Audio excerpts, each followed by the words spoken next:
Welcome to Shell Phone, the podcast that gives the ocean its very own hotline.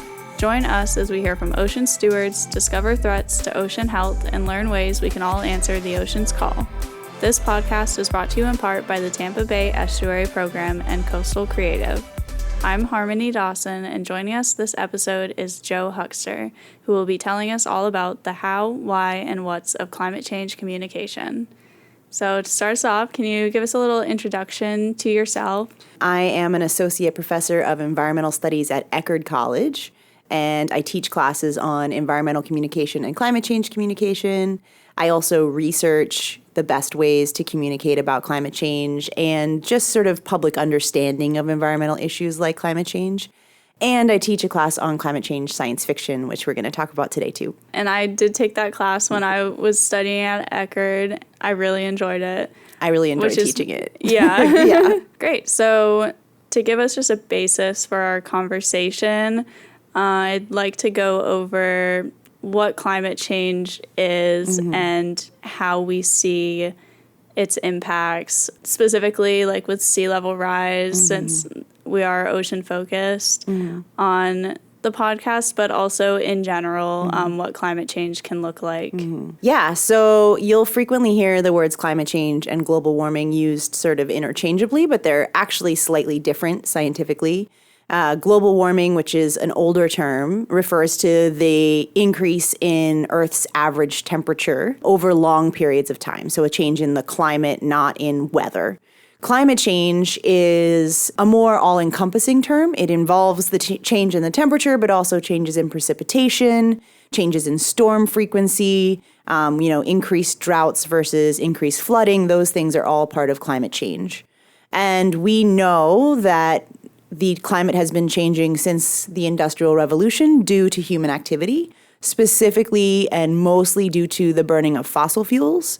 So anything that we use to power our vehicles, but also to generate electricity, to run really high heat processes for industry, all of that stuff contributes to climate change. And we also know that agriculture is a big contributor as well to climate change. So we, as humans, have created this problem. The climate does change naturally, which people will talk about, but what we know now is that the specific increase we're seeing at this moment and the speed with which it's happening is due to human activity.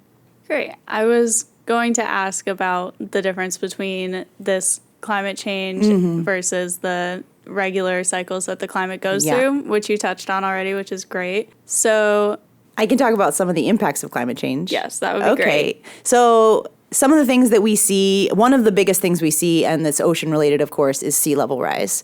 And we have seen sea level rise since the late 1800s or since the Industrial Revolution.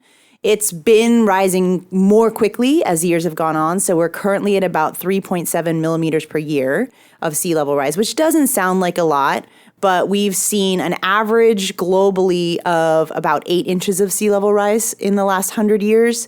And what we know is that it happens differently in different places. So the east coast of the United States, for example, is one of the places where sea level is rising the fastest. So it's risen about a foot on the east coast. And we're actually looking at probably another foot of sea level rise on the East Coast by 2050. So that's 2 feet of sea level rise. That's a large amount of water. But the rate globally is about 3.7 millimeters per year. It's faster in places like the East Coast of the U.S. It's slower on the West Coast. But in addition to sea level rise, we are seeing increased storm power in particular. So here in Florida, we're seeing hurricanes. We're not really seeing necessarily more hurricanes because of climate change, but we're seeing stronger hurricanes. So the last major hurricane we had here, for example, Hurricane Milton, that was the second one, right? Yes. We had Helene and Milton back to back, and it got confusing. Milton picked up speed and strength really, really quickly in a way that we had never seen a hurricane do before. It went from a Category 1 to a Category 5 really quickly. And those kinds of things are going to be happening more and more often. For storms, for example, that happens because the water is warmer and hurricanes get their strength from the warmth of the ocean. But we're seeing heavier rainfall in parts of the earth that already have a fair amount of rainfall. We're seeing more of it, so that's a problem. In places that are already dry, we're seeing more drought and more prolonged drought. And that can cause things like wildfires. So we're seeing a change in wildfire season. So those are all consequences of climate change. And they're not all hot consequences. So for example, we've seen a change in the Gulf Stream, and we've seen a change in the way that air moves over the top of the United States that has actually created a zone that storms will stall in the northern part of the United States. And that can increase the actual snowfall from storms that are coming down from the Arctic Circle, getting stalled over places like Chicago and dumping feet of snow. And that is a new thing that is happening because of climate change. And it all has to do with changes in how the ocean circulates heat and how the air is circulating heat in the atmosphere above us. Yeah. I think the kind of rebranding of global warming into climate change, I feel has helped people understand the broad applications of it rather than just everything's getting warmer. Yeah. Just because it snows one day doesn't mean that climate change isn't happening. Yeah. But when you call it global warming, it sounds like it's just supposed to get hotter. There's actually some really good research, though, that shows that climate change isn't that great of a term either, because it just doesn't make people it doesn't evoke a lot of emotion, right? Change, okay, change is good, right? So there's rebranding happening yet again to climate emergency or climate crisis or something that has a little more oomph behind it than just change. But definitely climate change over global warming helps to illustrate that there's lots of different impacts, not just heat.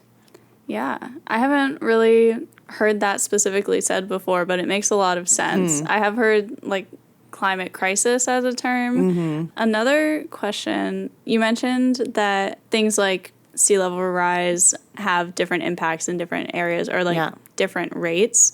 But I'd like to talk a little bit about how also different groups of people or people living in certain locations or in certain economic circumstances, things like that, are differently affected. Yeah. So climate change is probably the largest environmental injustice we have on Earth right now. And one of the main reasons for that is that the people who are most responsible, who have created the most emissions and have driven the most of the climate change that we've seen now, are the people who are least affected by the consequences. So here in the United States, we do have climate consequences, but we're a relatively wealthy nation. We have ways of adapting. However, and we have been the top emitter for most of history. 25% of historic emissions come from the United States. So even though China is emitting more than we do now, historically we have done the most damage. But we are not the most affected. The people most affected are in small island nations, which have almost no climate impact. People living in parts of Africa that are experiencing droughts. Again, almost no climate impact. So we're seeing intense impacts for people who had very, very little to do with what's happening. So that's an injustice in and of itself. And then even within countries, you're going to see greater impacts to folks who are marginalized in some way. If you don't have the economic or political freedom to do something about your circumstances, then you're going to be more heavily impacted and you're not going to have anything you can do about it. You're not going to be able to adapt or move because you just can't afford to. So it's an injustice within countries and between countries as well. Do you think that there's kind of a relation between how people or groups who have, or industries even, who have the greatest impact but don't feel the negative effects of that? Do you think that kind of ties into how much responsibility they feel to make changes since they're not getting that direct impact onto themselves? Yeah, I think it's really hard. You know, we want to believe that we are all good people and that we all want the best for the world, but it's really hard to feel motivated to change something that's not impacting you. But I think that most people believe they're not being impacted, and most people are being impacted in one way or another. You know, there's lots of discussion about the price of groceries right now and inflation. Some of that price increase has to do with climate change. Some of our food is already more expensive or will become more expensive because of climate change. If you live in a coastal area, you are already being affected. If you live in some place that is dry, you're already being affected. And even parts of the United States where you aren't in a drought area or you're not getting flooded, you're still seeing impacts with the ecosystems around you that are going to start impacting you. And this even goes down to things like people's hobbies, right? If you're a hunter or if you fish, those things are impacted. The species that are existing and where they live, that's already being impacted by climate. So I think most people don't realize how it relates to them. But if you don't realize how it relates to you, you're way less likely to do something about it. You might say, oh, that really stinks for the people in Bangladesh who've been underwater all year. But you don't care about it as much as if it were in your own backyard or your family or you. And that's just sort of part of who we are and how we work. Before we move on to talking more about how climate change communicators get out information and messages about this, what are some good sources that people who want to learn more about climate change can go to? Yeah, so if you are looking for the science and you feel like you have a pretty good grasp on scientific language, jargon, the premier source is the IPCC, the Intergovernmental Panel on Climate Change. They produce reports every couple of years. The reports are really in depth, and they usually have a summary for policymakers at the front that's still a little bit difficult to understand, but it is more palatable than if you read the whole research report. And they'll give you the latest projections. So it's a UN panel, and it's made up of climate scientists all around the world bringing together the best research. If you want something that is a little bit more translated for the general audience, both NASA and NOAA, the National Oceanographic and Atmospheric Association, have really good websites. So I recommend NASA and NOAA for where you can look up information that's easier to understand and has, again, really recent projections on it. Okay, so the main topic of the episode, climate change communication. I think this also goes with just science communication in general, but having the separate sector of climate change adds a little bit of urgency and purpose to science communication in general. So there are different types of communication, some being one-on-one conversations, academic sources, or news articles, and then there's the whole side of entertainment media, so like books, movies, shows, which we'll be talking about some today. But can you give maybe just like a little introduction into these kinds of sources and maybe like what audiences some sources are better for getting towards, or why there needs to be all of these different kinds of communication?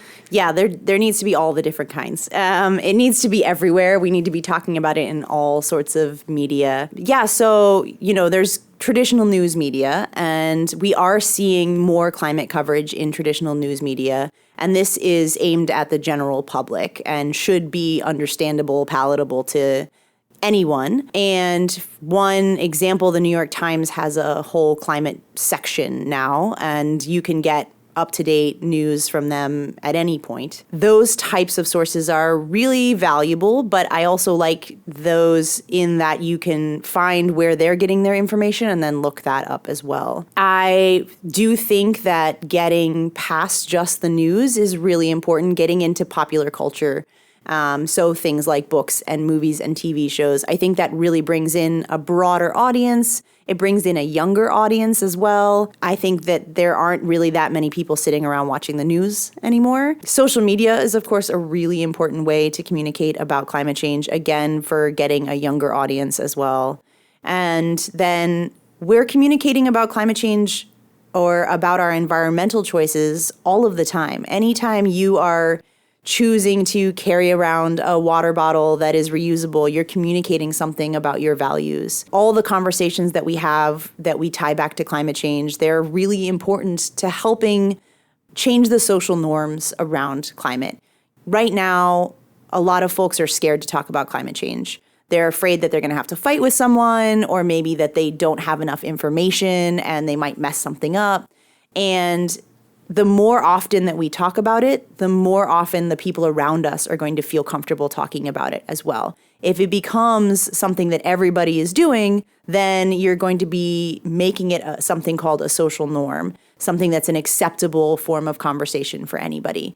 And that's sort of one of my goals in life, is to change the climate around climate change conversations, change the way that people view climate change conversations, and make it so that it's something that they're not afraid to talk about. Because if we're scared to talk about it, if we're not talking about it, then it can't be that important. We're not going to vote on it or make policy on it or take any actions necessary if we aren't able to have those conversations. So that's sort of like my baseline. I want everybody talking about it. But, I love seeing it in art. I love seeing photographic essays that have to do with climate change. I love writing, different forms of writing that have climate change in them. In my Cli-Fi class, we read short stories about climate change.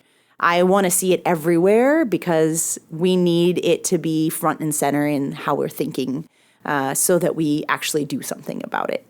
Yeah. I also love seeing different creative outlets in general, but also when they're applied to a specific topic or field that is creating like a merger between the creative side and something else. I think that's really awesome to see. I also enjoy writing. So yeah. all of that. We've had some episodes about data art, science art, and then also like writing children's books, things like that. All of that is really amazing. I have a 5-year-old, and we have several books that have climate change somehow involved in them, which is awesome.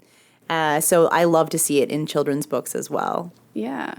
With all these different kinds of media, there are also a lot of different emotions that they can tap into. So like fear, anxiety, or the more positive side of hope, humor, things like that.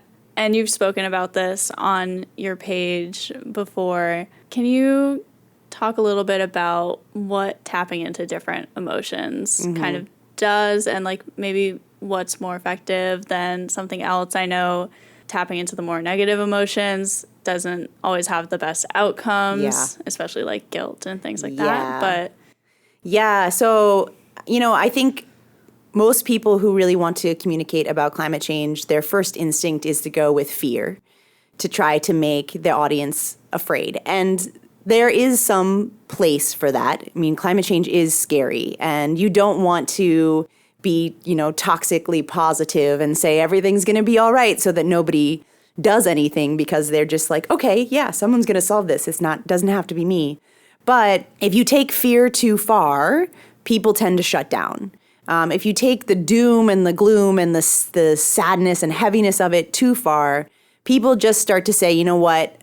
This is too much for me. I feel like there's nothing I can do. I'm overwhelmed. I'm going to tune this out now. And, we all have a finite pool of worry. There's only so much that we can worry about. And if you're going through your day worrying about, what's for dinner and how many exams you have to take this next week and how things are going at work or whatever, you only have this much little piece of space left to think about global things. And then there's all these other global things going on as well. So we don't want to overwhelm people with things to worry about. So give them a little bit of the fear, make them see how real and important it is, but then step it back and we start to think about things like hope, think about things like positive actions that people can take.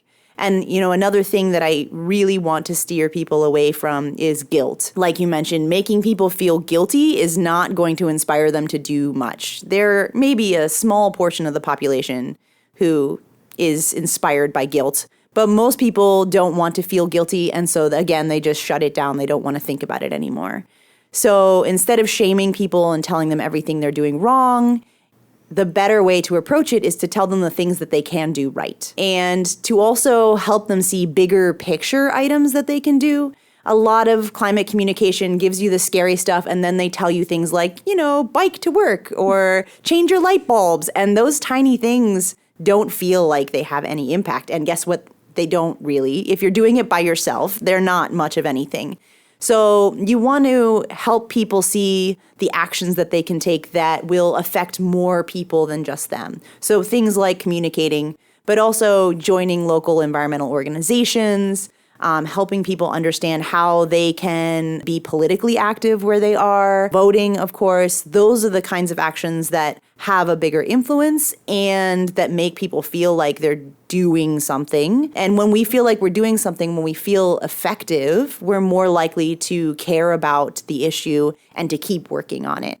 Whereas if you tell me to change my light bulbs, A, it's not making that big of an impact, and B, I don't feel like it's making a big impact, and so I'm just not going to care because I'm going to feel like, well, I'm useless in this situation. And then, you want to instill a little bit of hope. You don't want people to walk away feeling like it's all over, so what's the point? And there are lots of examples of hopeful things that are going on and hopeful technologies that we have and hopeful movements that are building, and we need that hope to keep us going. I think those smaller, more like everyday actions like biking to work or things like that are a little bit of a placebo maybe to help you feel better in the short term, but having an eye on the bigger picture actions is also the goal. Sometimes I see things like stop short at just the little things and then not going past it. Yes, exactly. Would you say that the overall goals of climate change communication are, on one hand, education and making the topic more like commonplace, like you were talking about before, and then on the other hand, getting people to take more like political action or community action? Yeah, more impactful action than just doing the one little thing around the house, changing your shopping habits. Because those things put a lot of pressure on each of us to be perfect. And if you, calculate your own personal footprint and then you compare it to the things that corporations are doing or entire governments are doing, it's nothing. It's a tiny drop in the bucket. And you can be perfect all you want, but it's not going to fix climate change. And so you're putting so much pressure on yourself and making it seem like you have to do everything perfectly, and then it's still not saving the world.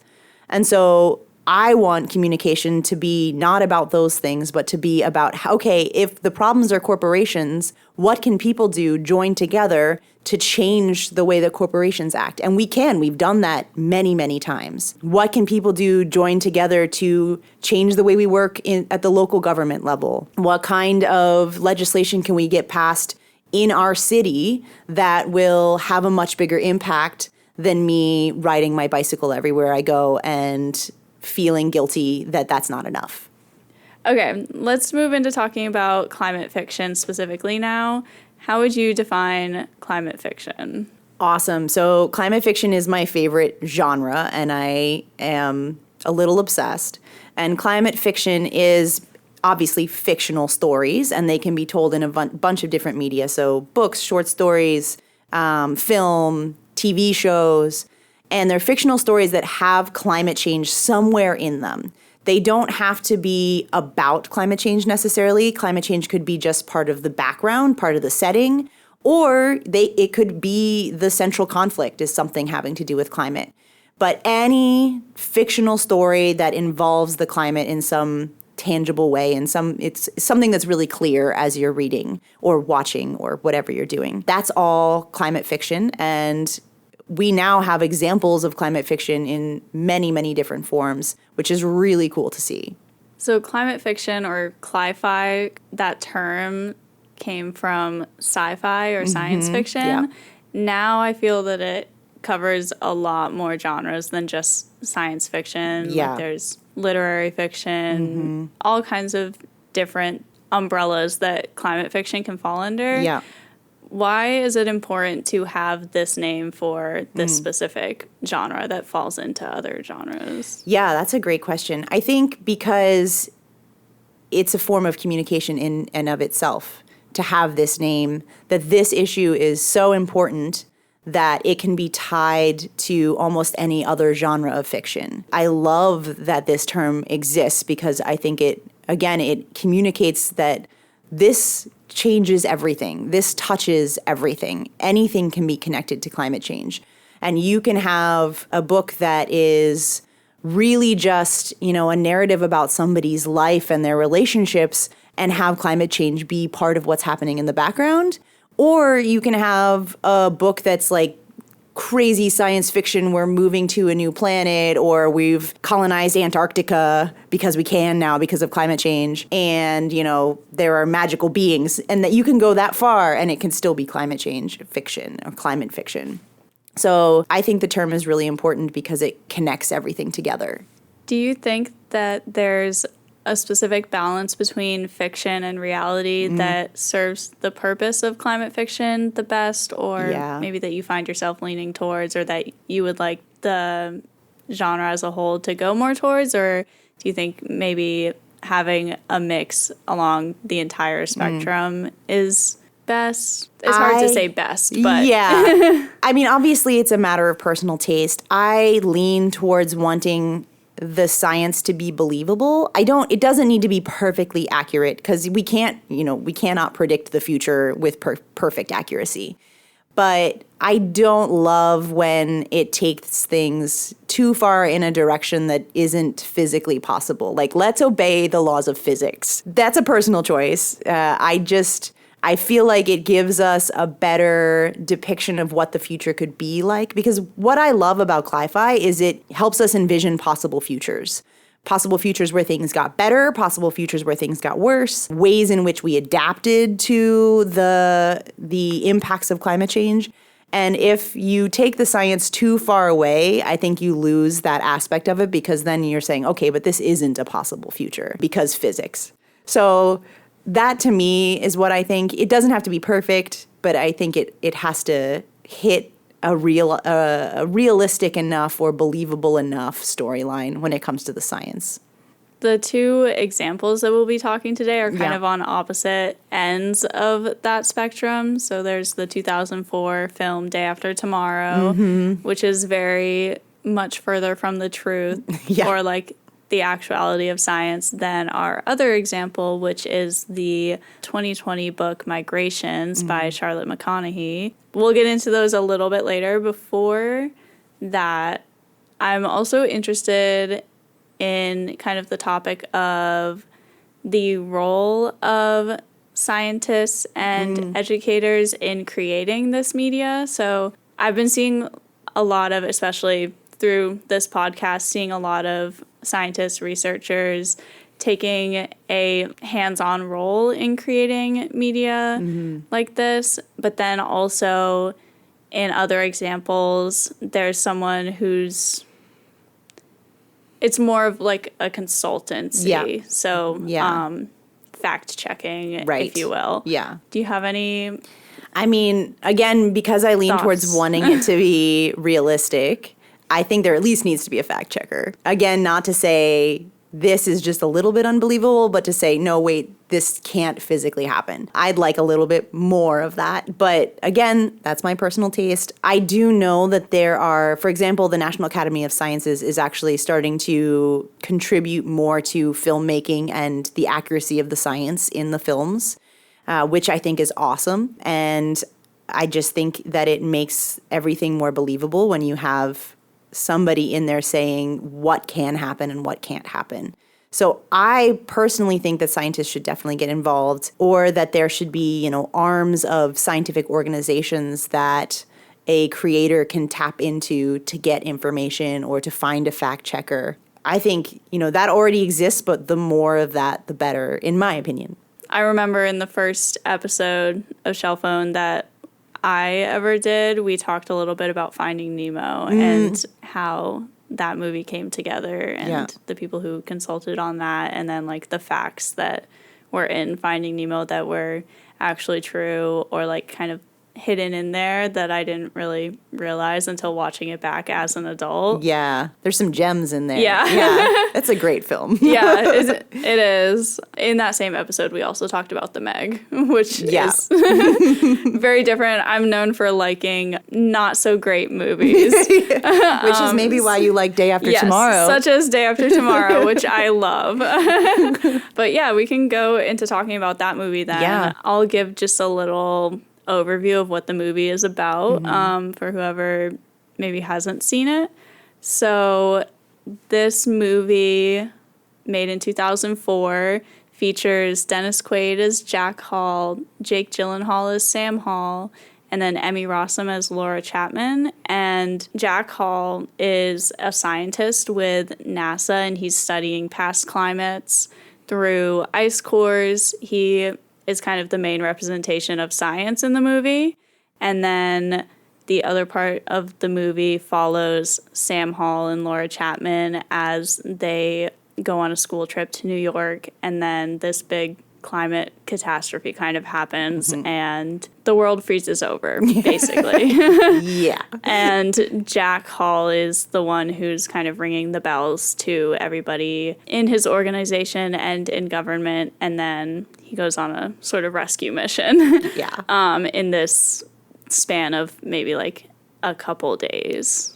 Do you have any opening thoughts on this film? So this film was a blockbuster hit. It got panned by scientists. But something about this film that's actually very interesting to me is that the basis of what happens is not purely fantasy. It is something that could happen. In fact, it's something we're seeing happen. So the reason why this sort of ice age happens in the film, which is not realistic, but the reason why it happens is because they are showing the slowing of the Gulf Stream. And then in the film, the Gulf Stream actually stops. And the Gulf Stream brings warm water along the east coast of the United States and up close to the Arctic Circle, and then dumps all that heat in Europe. So it keeps Europe warmer than it would be otherwise. And it moves a lot of heat around the Atlantic Ocean. And we are actually seeing the Gulf Stream slow down, in part because of ice melting off of Greenland, which is changing the salinity of the water and changing the density of the water, which is slowing down this major current that has huge climate effects. So that science is not inaccurate. The consequence of it stopping will be a cooling effect on Europe, but it will not be an ice age that occurs within 2 days and gets the whole northern hemisphere. That part is where it got really off the rails. And then there are these like holes in the atmosphere that like shoot super cooled air down. That part is absolutely beyond physically possible. But I do think that it's interesting that the film had this premise and that it was prescient in that way. It was in 2004 before we were seeing as much slowing of this part of the world's ocean current as much as we're seeing now. So that part is cool. You know, the storyline itself for me is really problematic. You've got this like crazy yeehaw scientist who, yes, he warns the government, which is awesome. And you do have a pretty realistic government representation where they ignore him until it's too late.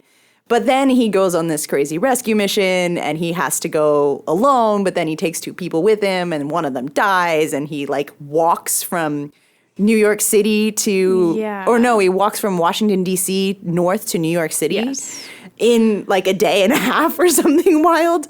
That's where things get a little wonky for me. But again, the whole current change part I think is really interesting. So there is merit in the film. And I do show the film in my Cli-Fi class because it was really the beginning of the genre when it came to films.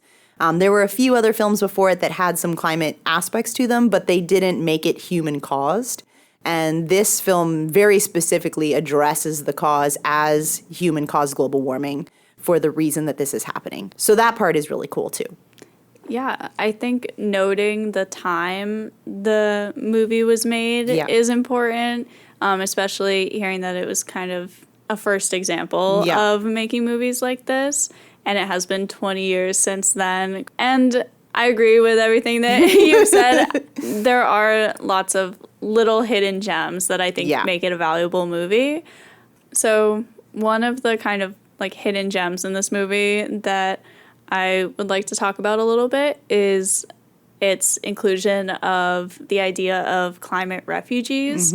So when New York and kind of the whole northern hemisphere of the United States starts to freeze over, we see people making the decision to either begin traveling south where this isn't happening or sheltering in place. And a lot of people in the movie do not make it. How do we see this idea of the climate refugee in the real world? So what I do, and this is one part that I love about this movie, is that the climate refugees are the people from the wealthy nation, which is not what's happening in real life. But in the film, the U.S. citizens are migrating down to Mexico, but then also into South America. And there's this whole agreement that the governments come up with where in order to take the refugees from the north into the south, the debts that those countries have or with the United States are all forgiven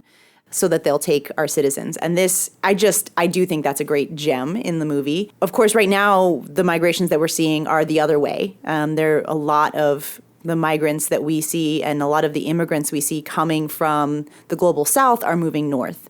And currently in the United States, we have immigration issues and lots of things that we're talking about politically when it comes to immigration. And one of the things that's not being discussed, or at least not enough, is how many and what percentage of those people who are moving north are coming because of climate reasons, because their agriculture isn't working the way it used to, because it is too hot or too dry. And that is actually a massive part of why people are moving north. And the other thing that we see is that when we have climate issues that cause food shortages or water shortages, we see an increase in global conflict, so wars. And so many people who are moving to new countries because of war, that war itself may have had a climate instigation. For example, Syria. Syria had a years-long drought that was part of what caused the instability that led to the regime change that started the civil war in Syria. So climate change is actually driving war and driving immigration all over the world. So sometimes it's just people trying to get away from a place that's uninhabitable. Sometimes it's trying to get away from conflict that started because of climate conditions. But we're seeing a lot of movement globally, and that's only going to increase as the climate continues to change.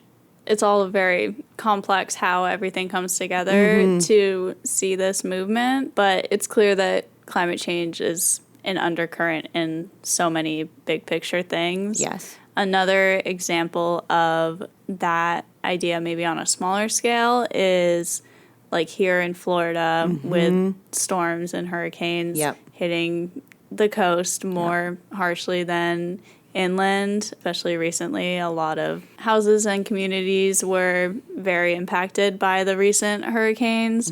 So that's kind of a closer to home example as well. Yeah. I think you can see it on lots of different scales. Yes, absolutely. Yeah. And people just moving, slightly further inland out of flood zones. I mean, that is a form of climate migration in many ways, or moving to a different state within the United States or within a country, changing where they live. That's a form of climate migration as well.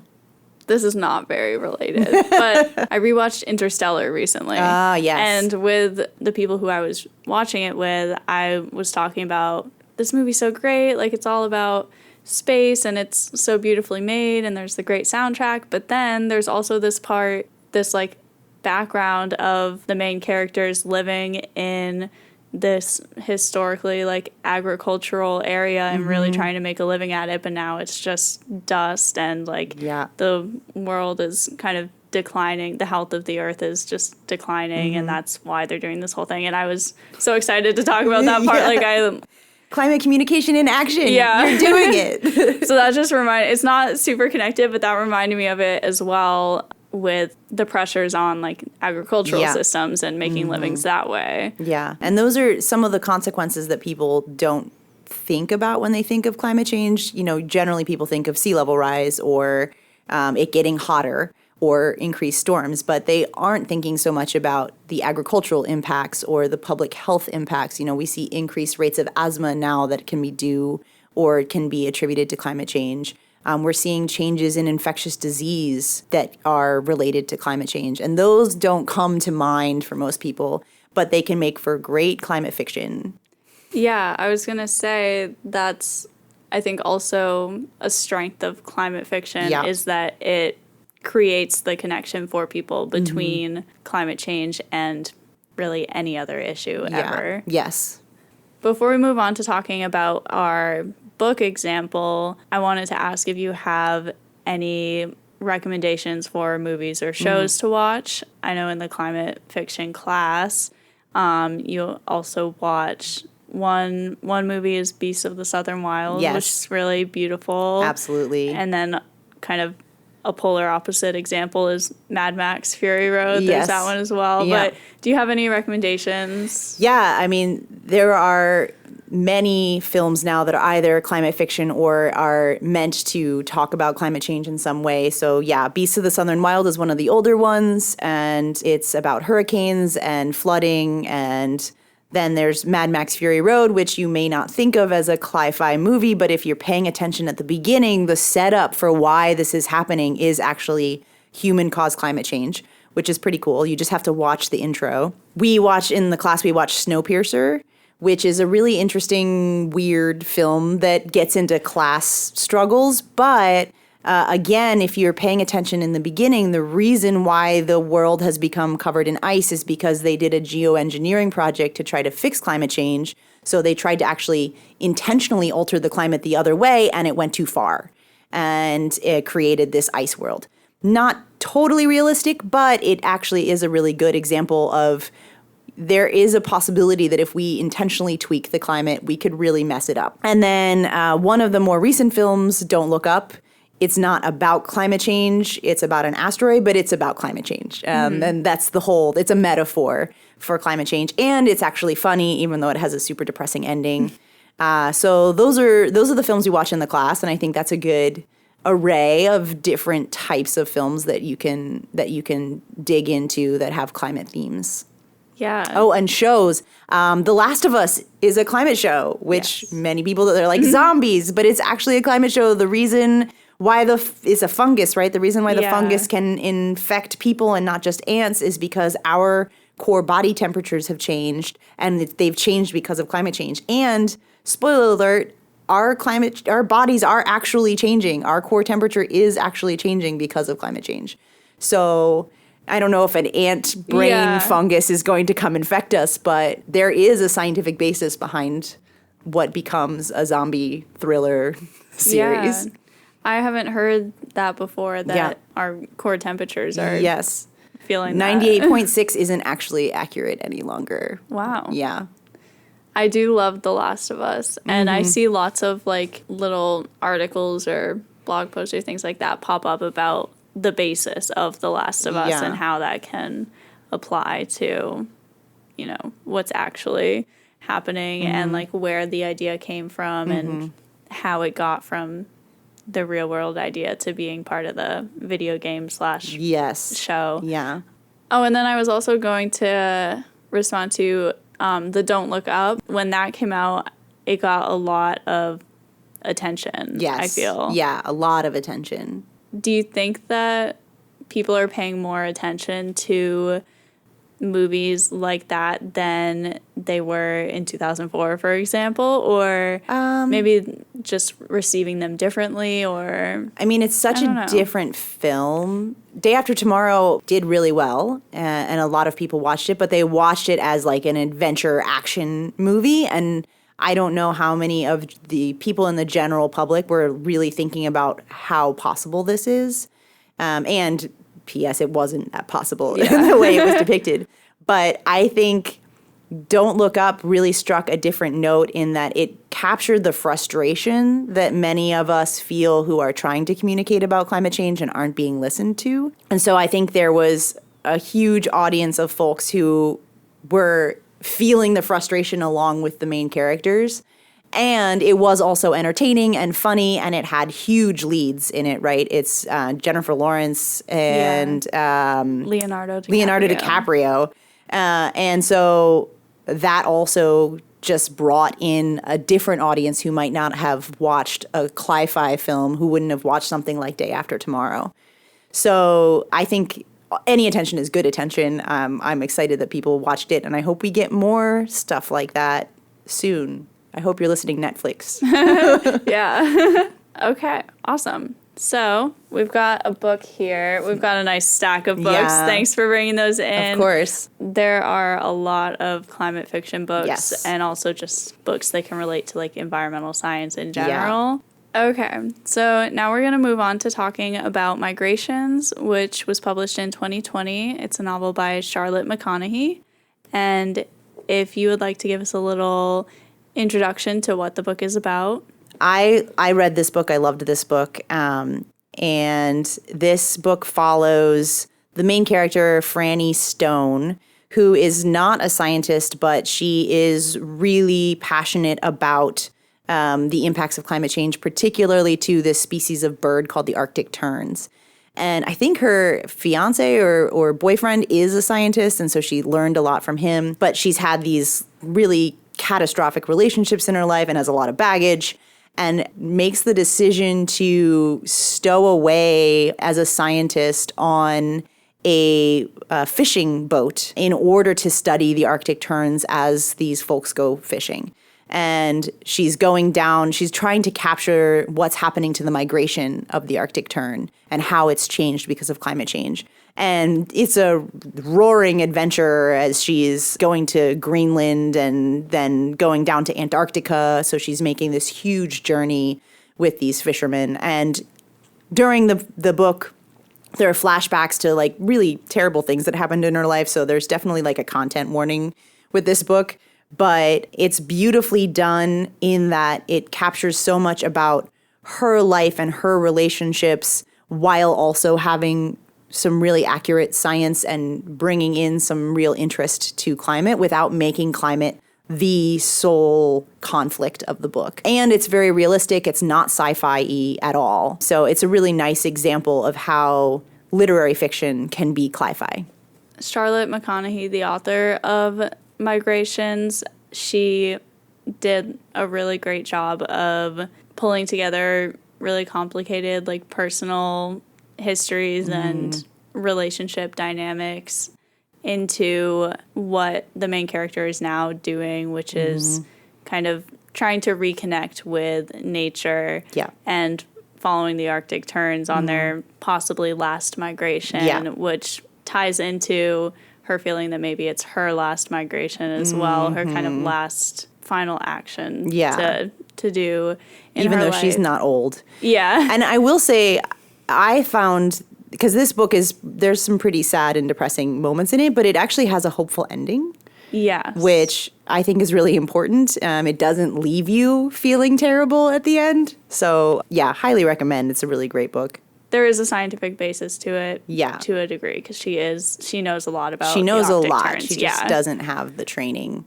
Yeah, and she's less than truthful about Yes, she also lies. her credentials, Using this as an example of climate fiction, what kind of message or feeling, you said the book kind of ended in hope. Yeah. What kind of message did you get from this, or what connection did you see between this book and what we're seeing happening with maybe other threatened species or the Arctic terns even, like in... Yeah, so the depiction of what's happening with species and species migrations is very realistic in this book. And so we are actually seeing these kinds of things happen. And I think what this book does really well is connect the natural world to the human world and human experiences and how it even affects like the economy with like fishing and things like that. So this is, again, something that fiction can do, is help us see real-world consequences that might not have come to mind and that maybe wouldn't stick if somebody were just reading it from a textbook. Climate fiction in general, you know, one of the things that we see is that you can have a book that's set now or in the very near future. So Migrations is set basically in the very near future. You can have a book that's set 100 years from now or 300 years from now, and it's still, they all give us visions of the future. And I think I said this before, visions of possible futures. And this is what I think they're really important for communicating, and this is what I love about them, because even books that aren't super hopeful, I still get hope from them because they're still finding ways to build community or to adapt or to find beauty in what is otherwise maybe a world full of despair. And so for me, that's still a hopeful future. The idea that we have a future is hopeful to me. And that's what I love. Some of these books are actually quite hopeful. I brought New York 2140, which depicts what New York City will look like in the year 2140. And it's completely revamped. People live in the tallest parts of the high rises, and there are people travel by boat, and there are like sky bridges between the buildings. And it's you look at it or you read it and you say, I could see this happening. This makes me feel hopeful that people will still be thriving in the future, even if the worst consequences come, because the ocean has risen and everything is underwater. So yeah, depicting possible futures, I think, is what's so important. And because it helps us to imagine. And I think one of the things that we often lack when we are fearing something or feeling hopeless or despair is imagination, the ability to imagine what could be different, how we could solve the problem. And so that ability to bring in and make us use our imagination, I think, is what's really important about Cli-Fi. That's a great way to capture what kind of different books can do. Like with Migrations, I feel like it taps mostly into emotions very strongly. Yeah. And whereas some other books tap more into the imagination side of it, everything kind of has like a different piece that it hits on. I think there's a book out there for everybody for what they're looking for. 100%. Like, I read Migrations, which is more emotional and like personal, and I think it shows a great example of how connected somebody can be to nature. And then I've read other things where it's kind of a wild idea of the future that's maybe not so wild, but it gets me thinking about possible solutions or possible ways that we can adapt to the world that's changing no matter what. Maybe we can turn the change to not be so bad or to not be negative, but the world will still change and we'll still like find possibly futures like sky bridges. And I don't know if it was part of the Cli-Fi class, but there was this book with a bunch of short stories in it. That was Cli-Fi. Yeah, okay. Yeah, there's one specific story in there that I think about like relatively often, and I don't remember too much from it, but I remember that I think they had like repurposed a stadium or that story is called The Eighth Wonder.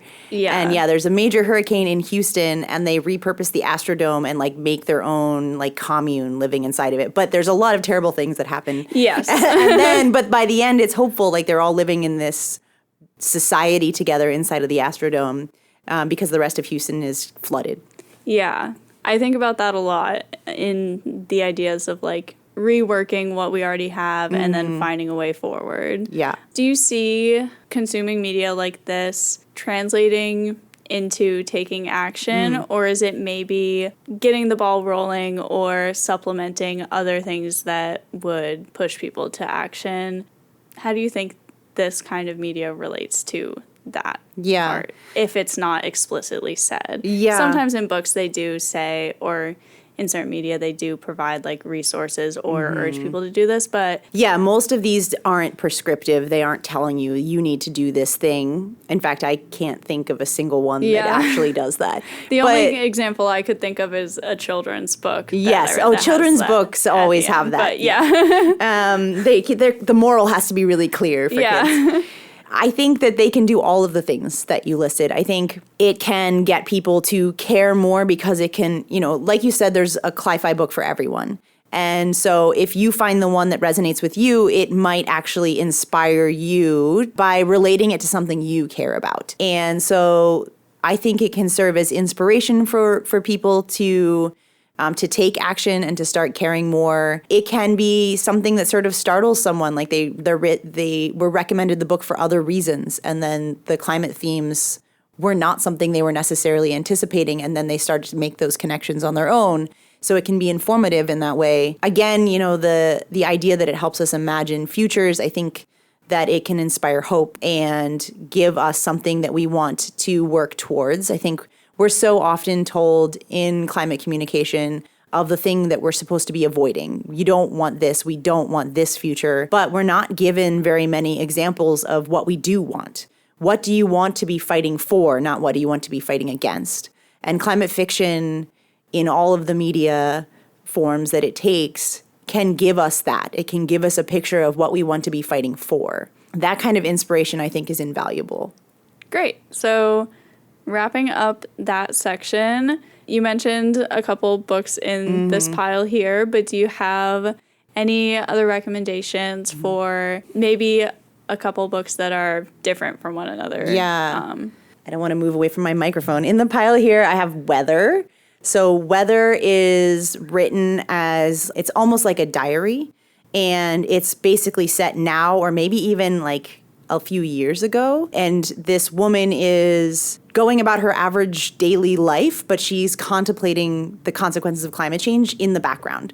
So it's this really interesting insight into what's going on inside of somebody's head, what's sort of just happening in her everyday life. But climate change is playing in the background in a way that I think a lot of folks can relate to. So super realistic, set now or even a little bit ago. Versus New York 2140, I talked about, is sort of the other end of the spectrum where it's far in the future and we've adapted to climate change. And there's a story happening with, kids and people in the building, that they all live in one building together. And there's all these, relationship stories happening, but it's set in this backdrop of this crazy world where we're boating everywhere in New York City. Another one that's in that sort of end of the spectrum is Camp Zero. This is a relatively new book. I think it's 2023 or 22. And it is it's following this one woman's story as well as these other women that she ends up spending a lot of time with. And she is in the Arctic Circle, like trying to create a new way of living. Really fascinating. So there's, again, like this whole spectrum of different books that you can read. Oh, one more ocean-themed one, The Wall. This one is set in what is basically England, or you're led to believe it's England. And the country has built this massive seawall around it so that the ocean is far, far above ground level, but they're behind this massive wall. And everybody's living down, below sea level. And everybody at a certain point in their life has to serve as a watcher on the wall. And they're waiting for migrants to come from other parts of the world and try to keep them out. And, I don't want to spoil what happens, but they end up feeling a little bit more sympathy for the folks on the other side of the wall eventually. But sea level rise is a prominent theme in that one. So you can really get all kinds, scratch your itch no matter what you're interested in. I would also, for movies and books or any kind of media like that, encourage people to, even if you don't approach it thinking that it is climate fiction or relates to climate change at all, look for that in books, because a lot of times you can find little pieces in things, and like with Mad Max, like we were talking about, little Easter eggs. It's really interesting to see where that comes in different media. Yeah, and then tell me about it, because I want to catch all of them. There are also lots of sources online where you can find things that are very specifically climate lists. Yes. Well, we've covered lots of ground. Do you have any final things that you would like to add? Or I just want to encourage everybody to have climate change conversations, remembering you can relate it to anything that's going on in your life. Really, climate change touches every other subject that's out there. And like I said before, if we're not talking about it, then we're not doing anything about it. So the easiest and most impactful thing each of us can be doing is talking about it as much as possible. So have those conversations, please. even if they're hard sometimes. Yeah, and they won't be as hard as you think. Yes.